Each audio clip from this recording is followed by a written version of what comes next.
Okay, I think I'm good. Well, hello, everyone. It's your girl, Gabrielle. Welcome to a brand new episode of Hot Topics.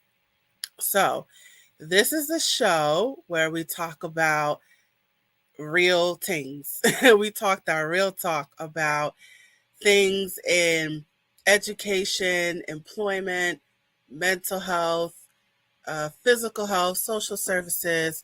We've done episodes about being a child of divorce, being a divorcee. We've talked about financial planning. We've talked about fighting negative self talk. We've covered a lot of different topics here. We've even done a bunch of episodes about ADHD. There's one on deafness, so check out our video library. But yes, we have done plenty of episodes on this show, and today is no different. So I am excited about today. Let me just pull that closer to me.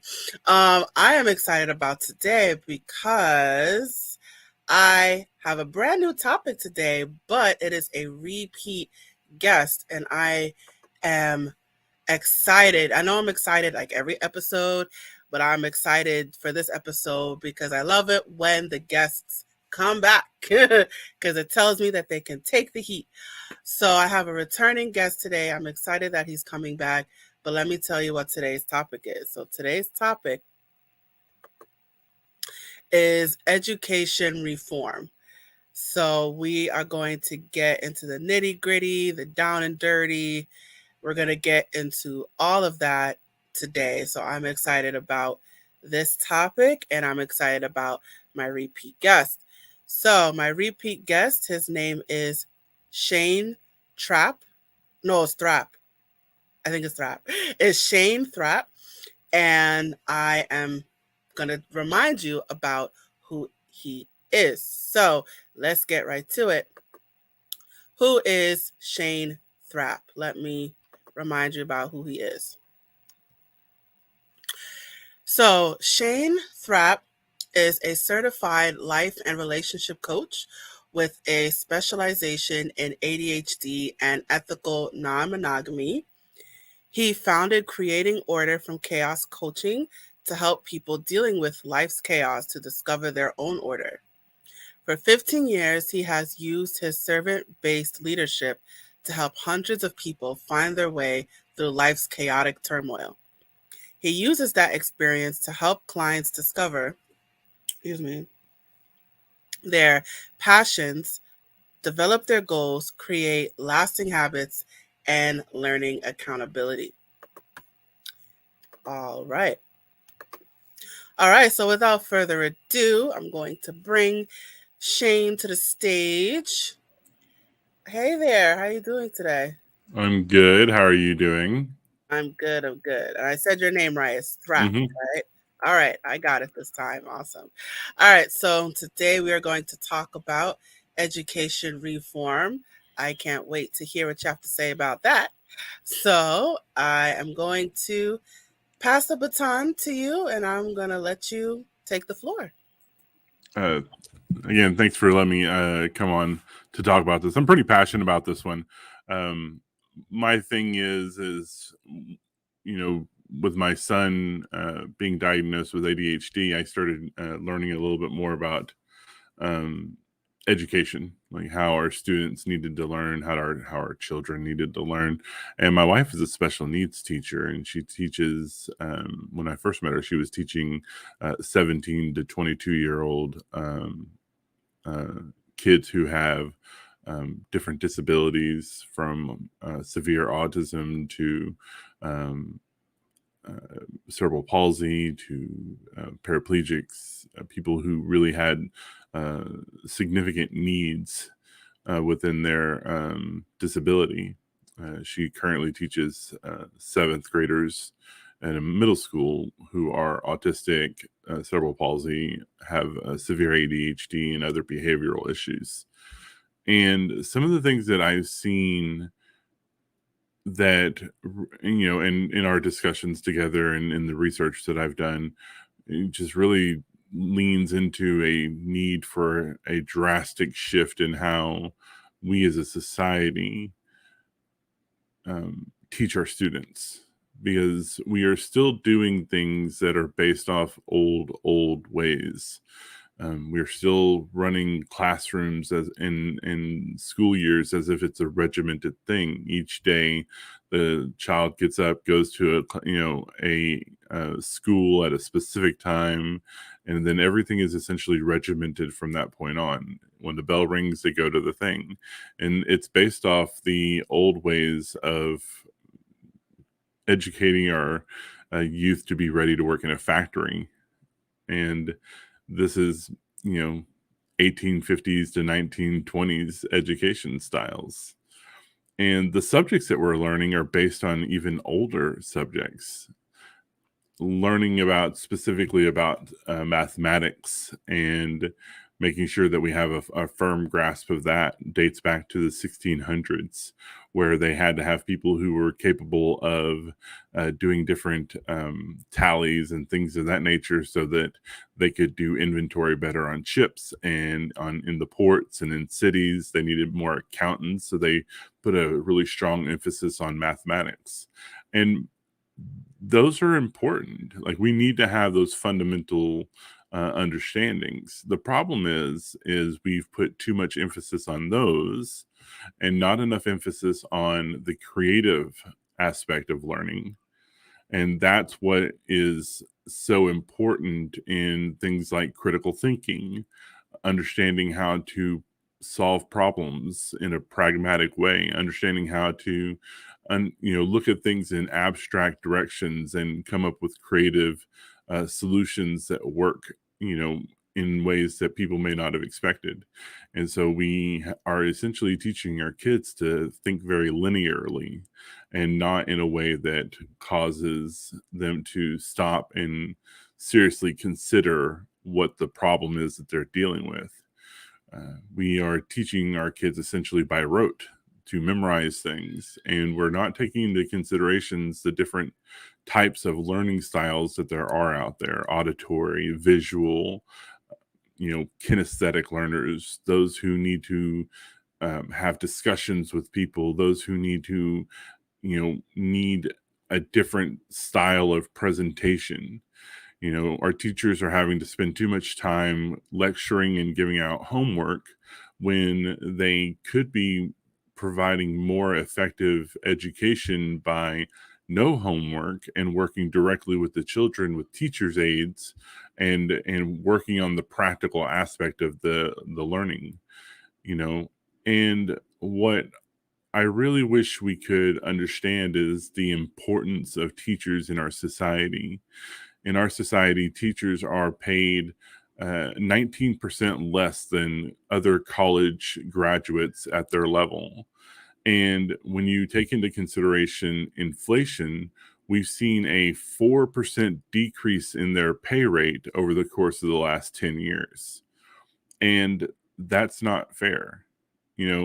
At the very least, we need to be making sure that they're being paid equal to or 5 to 10% more than the average college worker. And they should also be making sure that they're taking into consideration inflation. That's a thing that actually we should be taking into consideration across all the pay that we give people. But with teachers having such a hardcore functional role in our society, the importance for them to be paid a fair wage and to have access to resources and having access to the tools that they need and the teachers' aides that they need and the substitute teachers that they need and the benefits that they need, so that they're not having to pay out of pocket for the things that they need.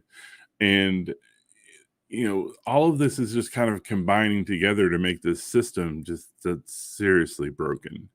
And that's why I'm really looking forward to having this discussion today on education reform. Awesome. Thank you so much for that. So you just said a mouthful. So let's unpack that. So if just so I understand, so your argument is that I think I've someone else said a similar argument that the way that school is structured, it's structured like a work day. Mm-hmm. So it's not really conducive to learning. It's conducive to uh, earning something. It's Mm-hmm. meeting deadlines, um, turning things on time. So it's not so much the school system is not structured for learning. It's structured to um To to how do I phrase to to churn out factory workers. That's what it's structured to do. Um, think about it like this: it's they educate kids by age brackets, how old. They govern the schedules very rigidly. When the bell rings, you go to this spot. You you're told to follow the instructions with really no real input into what you're learning. There's anything that's outside of simply doing what you're told is considered disruptive, and there's we're getting to a point where there's very little free time or playtime or time to really be creative. And that what that does is that produces robots that produces things that can do a specific task when told to do it, how told to do it, and as often as somebody tells them to do it. hmm. So I am going to play devil's advocate here. Um, so the fact that school is so structured like like a factory, structured like a factory, um, aren't we in turn preparing them for the workforce? Because that's what most of it is. It's uh, turning things on time. It's clocking in, clocking out, following instructions, doing as you're told. You have a scheduled lunch break. So aren't we in turn just preparing kids for the workforce when they're adults? My inner socialist is losing his shit right now. No, no. I mean, but yes, we do need to provide that structure, and that is important. And it's the rigidity of it that really bothers me, and it's the lack of creativity that bothers me the most. I don't really have an issue with making sure kids get to school on time. I don't have a problem with making sure that the students are have delineated classroom scheduling and things of that nature. My issue is the rigidity of it, the lack of input and agency by the children to be able to have more um, agency over what they learn. To be completely truthful, we place too much emphasis on specific subjects and that rigidity, and that they have to learn these things in order to be productive members of society. Totally ignores the fact that some kids don't want nor need to have that kind of instruction in their life. They don't need certain types of education for what they're wanting to do in the rest of their life, but they also don't need that kind of if they're not able to learn that kind of thing. There's lots of students out there that have things that make reading very difficult. And while we do want to make sure they have a fundamental understanding of reading, placing so much emphasis on learning to read at a certain level um, places a lot of uh, I don't want to say trauma, but it places a lot of emphasis or places a lot of stress on them. Whereas if we understood and went by the level that they were able to read at and focused on that rather than them having to hit ninth grade reading level, it's that level of rigidity that each student at a certain age has to be in a certain level of classroom. It doesn't take into consideration people who are neurodivergent, people with ADHD, people who are on autism spectrum. These people learn different things at different levels, and we're not taking into consideration that need for them to not be othered by being placed behind other students simply because they can't learn a singular subject, right? And that's kind of where my main issue is we place too much rigidity in the school, and we don't take into consideration the diversity of our students. So I'm going to play devil's advocate again. I I think the reason that there is rigidity is because it's an easier way to establish order, especially when in each classroom there's 30 students, and depending on the size of the school, there might be like thousands of kids. So when you have 2 to 3 times more kids as you do staff, it's all about order and control. So if we have to tailor to everyone's creativity, knowing that everyone is different, that's going to be time consuming. And, school's already understaffed. So I think it's all about, dealing with as many kids as we can at one time and then getting them out. So, so in terms of that, I think the rigidity is really more for functionality because there's so many kids at one time. So how do you address that? How do you address knowing that because there's so many kids at one time, it's really all about not all about, but most of it is about just maintaining order. Well, we have to attack the root cause of the problem. And the root cause of the problem is we have too many students and not enough teachers. And so when we look at that, we have to look at how do we fix that? Well, we need to look at funding for the schools and making sure that we have adequate pay and competitive pay for our teachers. And we have to have access to teachers' aides and learn how to shrink down each classroom. Currently, our average in the United States is sitting right around 20 to 23 students per classroom. What we need to do is we need to shift that down to 15, or we need to include a teacher's aide in classes that have over 23 students. That puts one child per or we could do 30, but I would say that it's better to have 1 to 12 ratio when you're looking at that large of a classroom.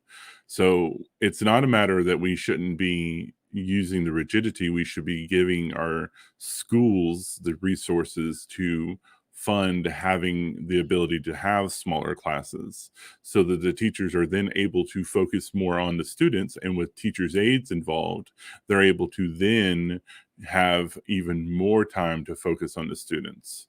We also need to do things like getting rid of homework. Homework is essentially a waste of time for most students, and at the same time, it takes away from their ability to rest. And so then the next day that they come into class, they've not only stressed over trying to make sure this homework is done, they're also not as well rested as they could have because they didn't get time to a chance to go play. They didn't get a chance to kind of unwind from the day, and they're now having to deal with homework on top of the chores that they could have been helping their parents with. And we're taking away from the parental time, and so now the parents are all stressed out, and it's just an overarching system that is broken and that we need to make serious changes to. And it requires us funding our schools more. It requires our funding our education system more. It requires us looking at the overall thing and making serious adjustments to what's going on. So it's in regards to the homework part. So are you saying we should just eliminate homework entirely? Eliminate homework, but maybe not eliminate all homework, but eliminate homework to the point of giving them a foundation for what they're going to learn the next day. And what I mean by that is instead of the teachers having to lecture, for 30 minutes at the beginning of class, if the students have access to the teacher's lecture part through written, where they can read it, visual, where they can watch it, auditory, so they can listen to it, and then the next day they can address everything and then have the actual discussion of the subject matter instead of the teachers having to lecture throughout the entire thing. Now, this puts a little bit of onus on the teachers to create that content or work with things like Khan Academy or other virtual learning courses so that they have access to um, the the homework, home lectures. I'll use that term, but at the same time, this gives the teachers the ability to work with those who have a harder time understanding it, recognizing that there's some students who are having a harder time understanding it, and then it also gives them the ability to see students who are really excelling at a certain subject, and then using those students to help tutor other students who are having a hard time, thus freeing up the teachers to be able to work with other students. Teaching is a part of educating ourselves. So if we're giving these students who are showing their ability to understand a subject, the ability to then teach somebody else the subject, that helps them retain the information even more. And then once that person understands the subject, they can then turn around and help somebody else who is also having a hard time with it. And so you have this sense of cooperation in the classroom and not competition. Okay. So in regards to well, then that's another thing, is that if we decrease the number of students in a room, then we would have to increase more schools in order to adjust for the numbers. So do you think that is feasible? I think it's feasible, but this is also idealistic. I wish it wasn't, but the reality of the situation is that a lot of schools would have a hard time. A lot of school systems would have a hard time doing this in our current model. It is feasible, but again, it's going to require the federal and state governments to place more emphasis on learning and not on simply churning kids out of a school. When we look at the No Child Left Behind by George W. Bush and the expansion of that by Obama, what they did is they created a system where teachers are having to teach a very specific subject so that when the students are taught, they're able to then take a test and by rote. And they're not really learning anything so much anymore. They're just simply memorizing things. And for some people, that's very difficult, especially when you think about with ADHD and the ability, their memory doesn't work the same as other people's. It takes us more time to retain things. And so No Child Left Behind means that we're pushing kids forward who need to be in a subject for a little bit longer to gain a better understanding of it. We shouldn't be rushing kids from 8th grade to 9th grade. We should be pushing kids who are able to do the subjects as they are able to understand them at the speed that they're able to understand them. And that way we're not putting these kids who are supposed to be in 9th grade, back an entire grade, when what they really need to be is just have one class or a couple of classes that they had a hard time in. They need to be in those classes, and then the rest of their classes need to be based on their aptitude and understanding of those classes. And then as a school system, we need to have bigger schools. We need to have more access to schools. We need to be looking at hybrid models where the students are able to work from home, be taught from home, as well as have access to the school. We need to be expanding our ability to use the technology that we have. We've already seen that we can do it. We didn't do it great during the pandemic with the online learning and things like of that nature, but if we put more money into our education system, gave our teachers smaller classes, gave them access to teachers' assistants, gave them access to in-school tutoring, and then provided tutoring to um, to people who are in need, because that's another problem that we have, is people who live at a poverty level, people who live in the inner cities, people who live in the areas where internet isn't that great. These people are suffering because they don't have the same access as other school systems do. And so we need to cross the board level the playing field for everybody, for all students across all age ranges and all socioeconomic systems. Hmm. So do you think, in terms of access to resources and the education reform that you're looking for, do you think it's different across um, ethnicities, socioeconomic status? You know, because some schools in certain neighborhoods are better financially than schools in other neighborhoods. So, um, do you think do you think there's a difference in schools and the school system in terms of socioeconomic status, ethnicity, uh, a variety of demographics?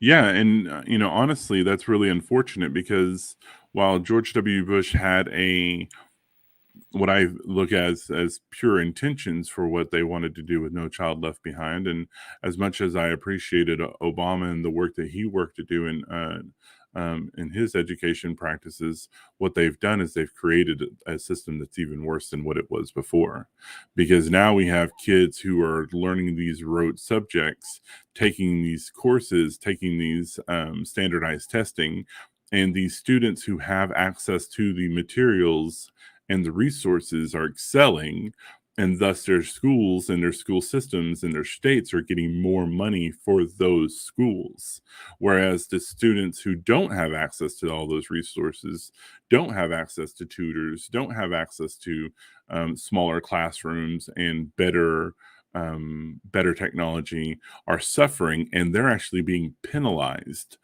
for not being able to meet the same standardized testing as others. We also have systems that are starting to be put in place where teachers are about to start getting paid based on how their students do on those standardized testing. And when you have a situation where you have students who don't have the same access as those who don't have the same access to technology, don't have the same access to resources, don't have the same access to the different, levels of education as people who live in rich neighborhoods, then what that's going to do is that's going to cause teachers to leave inner cities and to leave the rural areas for the areas where the wealthy live. And so we're going to have even worse socioeconomic delineations between the classes. So there's a lot of different things we need to change, right? So let's rank it. So the top 5 things that we need to change in our schools. What would you say? First and foremost is teachers' pay. It needs to be 5 to 10% higher than the average payout of college educated people at that level. Um, they also need to have higher paying teachers' aides and higher pay for um, oh man, my brain just died, for substitute teachers. That's the first and foremost. Um, the second one is classroom size. It needs to be significantly reduced, which means we need more education funding. So we need to have an overhaul of the entire education system, how they how school systems can access the money, how much money that they can access, and it needs to be leveled across all of the different education systems, not simply those who can pass a standardized testing. So we need true equality in funding for all schools. Three, let me see. We need to bring creative arts back to schools.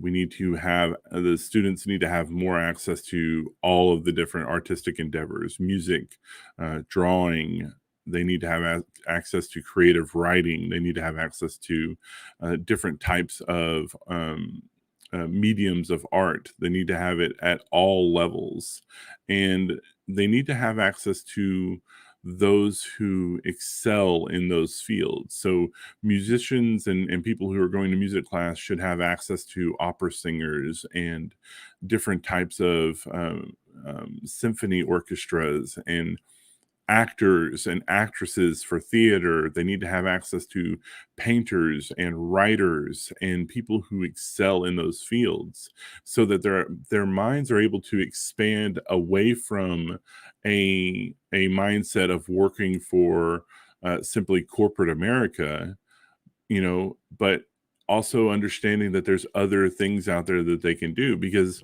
what we're doing is we're leaving behind an entire section of our students and forcing them into roles, into jobs that they're not designed for, and telling them that what they dream about doing isn't worth it. We also need to expand, and this is we also need to expand our understanding of the importance of vocational education, practical work, plumbing, electricians, and I'm going to throw information technology into that aspect of it. We need to have access to people who are able to learn how to weld, how to work on cars, how to do these very practical jobs that they have this super, super strong aptitude for, but they're told that, they have to go to college. They have to go, to work in corporate America because that's where all the money is. It completely ignores that the average person who goes through vocational school makes almost twice as much money as the same age person who went through college. You've got to, you go through college, you get a bachelor's degree, you're working for $15 an hour as a corporate person, whereas the person who went through 2 years of welding is now making $35, $45, $75 in the case of people who work underwater. We have to put more emphasis on understanding the totality of what a person can do as a profession without the stigma of being a welder or not going to college or not being able to be a corporate person and instead create beautiful works of art. Our society is missing art. The fifth one is we need to start really teaching our students practical things: how to run a household, how to pay bills, how to be able to understand their credit, how to understand financial literacy, how to understand these practical aspects of living, and and really have a strong foundation of how to live successfully as an adult, not how to live successfully as a college student. And part of that needs to include sexual education. It needs to understand the different aspects of gender identity. It needs to understand the different ideas of sexual orientation, so that there's not this confusion, which is already confusing for kids who are going through puberty, about what their bodies are going through. And we need to have an understanding of that and how to incorporate that at age appropriate levels.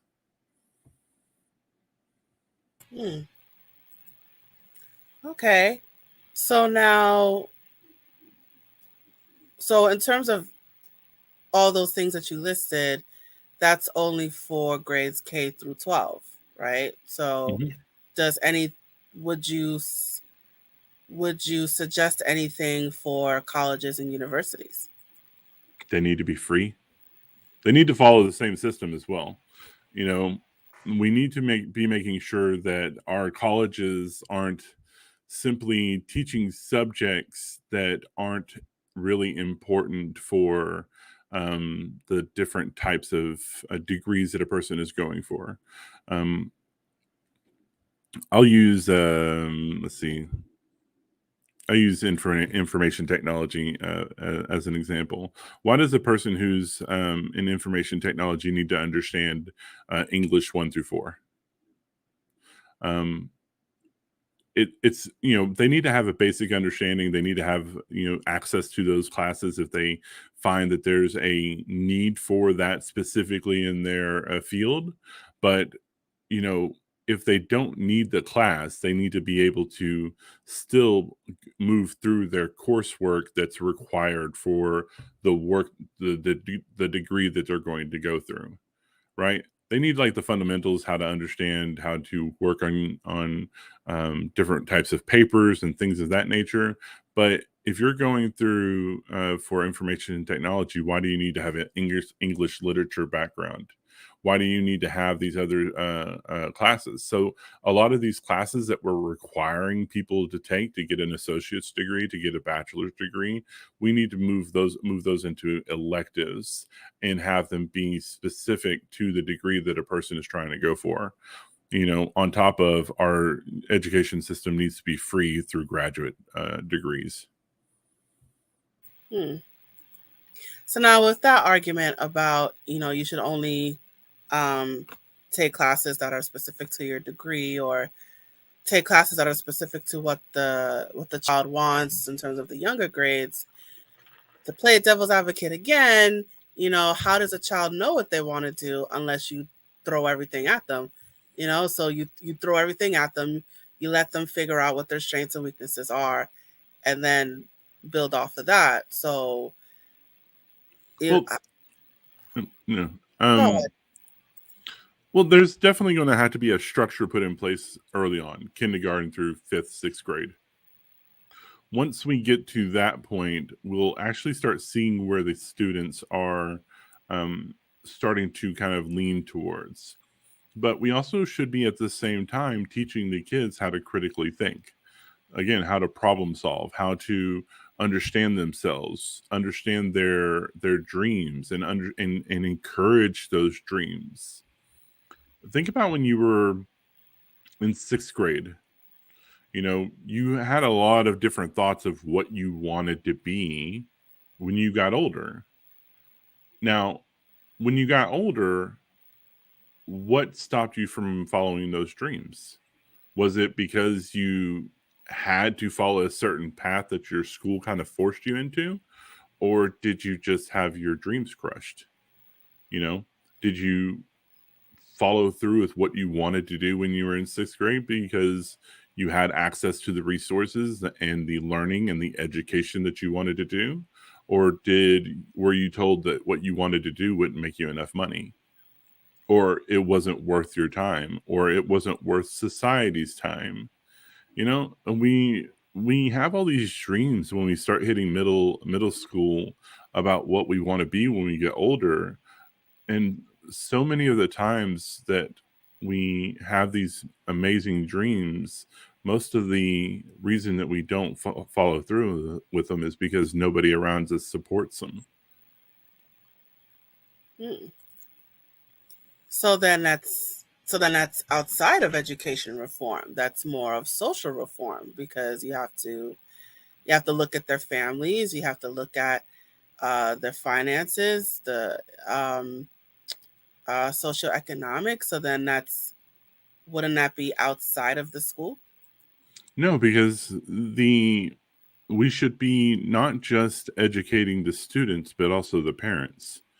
We should be giving the parents the resources so that they're able to understand what their children are learning and understand how they can be involved. And then give them access to things like tutors who are paid by the government to help students who need that support, whose mother and father are having to work 2 or 3 jobs, or and then this is going to go into a whole lot of social stuff right there. We shouldn't be having to work 2 to 3 jobs at all, at any level of our understanding. But at the same time, we should be providing parents who are at a certain need level those resources, the same resources that people have at the levels of higher tier schools. And that's what I meant earlier when I said that we need to be providing access to funds across the board for all schools equally. not just those schools who are able to pass standardized testing at a certain level consistently because they have access to the resources. We're doing nothing but creating more of a socioeconomic decline in those who don't have access to the same resources. We're leaving people behind. George W. Bush's goal was no child left behind, but we have millions and millions of children who are being left behind because of socioeconomic issues.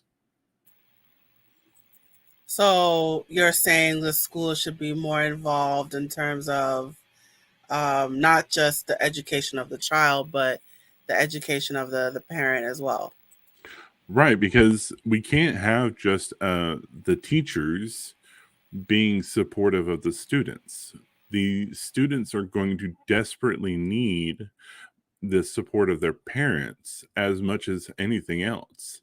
Not just because we need supportive parents, but because we're around them more. We're we're so integrated into our children's lives that if we aren't able to be part of that system and involved in that, then they don't get that gratification and reward that they need. It's very when parents don't understand how important praise is, if they don't understand how their child learns, so like what kind of learning style does your child have? If you don't know that and you could just keep forcing your child to try to learn a certain way when they need a different type of learning style, then you're causing a lot of stress to them, and unnecessary stress. When if you have the resources and the knowledge, you can sit here and say, okay, you're a kinesthetic learner. That means you need to have somebody who can discuss with you the work afterwards and kind of process that and then be able to plan for that. And so, okay, let's talk about your science work. What did you learn today? And then by giving the child the ability to teach what they learned, we again go back to what I was saying earlier. You learn by teaching as much as by learning. You know what I mean? And so we need to provide our parents the understanding of their own child that professionals are able to determine. And, Mr. Thrapp, we believe that your child has ADHD, and these are the struggles that they're going to deal with.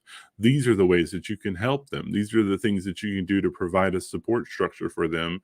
And here's the behaviors that we're seeing, and these are the ways that we can help them, that you can help them by starting to understand what they're going through. And so now the parent has more understanding of their child from an objective outside viewpoint. And then as they kind of learn more about ADHD or learn more about the behaviors, they're able to respond more appropriate, which is then reducing the amount of stress and pain that the child is having to deal with.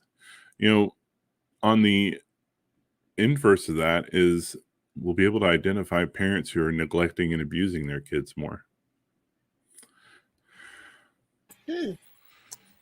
Interesting theory.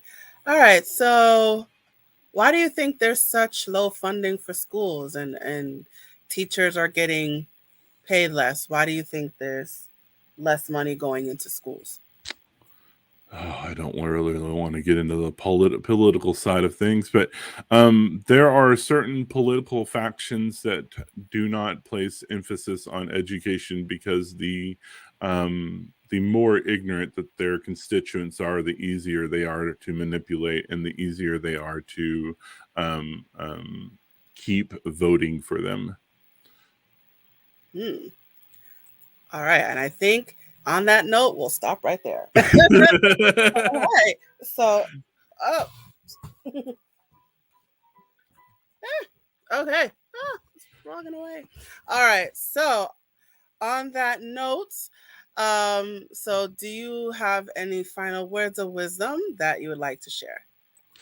Yeah, a lot of what I talked about is idealistic, and I understand that. I learned a lot of what I think about education system through Sir Ken Robinson and his TED Talks, and then there's a lot of different writers and a lot of different people out there who have been vouching for bringing back creative education pursuits and things of that nature.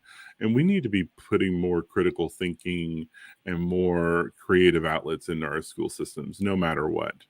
We need to have a system in place where teachers have access to the funding, they have access to the pay that they need, that they have access to the resources that they need. And then we need to be including parents into all of this as much as possible. Not just the parents who are rich enough to be able to be a part of it. We need to be giving parents who aren't as well off as those people the resources to be able to be a part of it. And that speaks to a lot of social change, that speaks to a lot of different industries changing, and that speaks to a lot of different resources being given out. But for a country that spends $750 billion a year on military, maybe we could probably spend a little bit more on education. All right, and there we go. All right, Shane, thank you so much for joining me today, and thank you for your words. So let me put up your contact information. All right, you guys. So you can follow Shane on all over his social media. All right, he is on. Where is he? He's on Facebook, Instagram. He's on Twitter, LinkedIn. So he is all over the place. And what else? You could also reach out to him via email. All of that information is scrolling below at the bottom of your screen. So definitely follow him. Reach out to him if you have any questions. Shane, do you want to remind people about what you do for a living or tell us about your business? Yeah, I'm an ADHD life coach, a relationship coach, and I help people understand how to live with ADHD and how to build relationships that are based in communication, honesty, trust, and respect. All right, there we go. So if you're looking for those kinds of services, definitely reach out to Shane. His information is at the bottom of the screen. So I encourage you to write all this down, reach out to him, follow him on social media. Oh, yeah, and he's on TikTok. Yeah, so definitely reach out to him and follow him and seek those services. And for those of you watching this episode on our YouTube channel, all of this information will be in the description. All right, Shane, thank you so much again for joining me today. Thank you for having me on. I really appreciate it. Awesome. All right, I'm going to place you backstage, and it's just you and me. Sorry if the camera kind of moves. Okay, so let me put up my banner here. All right. Okay. The camera's moving. Okay, so we have reached the conclusion of our episode. Thank you so much for joining us today. Wherever you are watching this episode right now, whatever platform you are watching this episode, if it's Twitter, if it's Instagram, if it's Facebook, if it's on our website, if it's, did I say Instagram? I think I said Instagram. If it's YouTube, wherever you are watching this episode right now, please check out for our other episodes. Oh, excuse me. For more videos and clips, and don't forget to follow us. So check out our video library, watch our previous episodes, stay in touch with our web series, Hot Topics. And while you're at it, let us know what you thought about this episode by leaving a comment in the comment section below or in the comment thread. And as a reminder, this web series is a production of A Step Ahead Tutoring Services. So if you would like to learn more about our company, what we're all about, if you're looking for tutoring services, right? Education reform. Whoa. Yes, if you're looking for those tutoring services, please reach out to us. Our information is at the bottom of your screen in the scrolling marquee. But I will say our website here. It is www.astepaheadtutoringservices.com. And I want to let you know that when you reach, I'm not even going to say if, I'm going to say when. When you reach out to us and you say that you heard about us from our Hot Topics web series, guess what? We're going to give you 15% off 6 hours of tutoring. That's right, 15% off 6 hours of tutoring if you say that you learned about our services from Hot Topics. So get that coupon. You have no excuse. And one last thing, please sign up for our email list and our texting list. You will receive even more promotions, special offers, special announcements. Stay in touch with us. So I definitely encourage you to sign up for our email list and our texting list. That information, again, is at the bottom of your screen. Okay, and now I'm going to share this final message before we close for the episode. Hey there, have you heard of us? We're a small team of tutors here at A Step Ahead Tutoring Services. We believe that education and information should be accessible to everyone, regardless of income, race, or creed. We're dedicated to making this happen, but we need your help. Please consider making a donation to our company. No amount is too small. Your donation will allow us tutors to remain employed, offer free and low-cost services, put on productions like this web series, and reach out to families nationwide. With your help, we can tackle the academic challenges of our students and the emotional, mental, and behavioral changes that result from these challenges. As a bonus, we can improve our communities in the process. Support us today. Note: we're a for-profit company. We're not a charity. Your donation may not be tax deductible. Please consult a tax professional.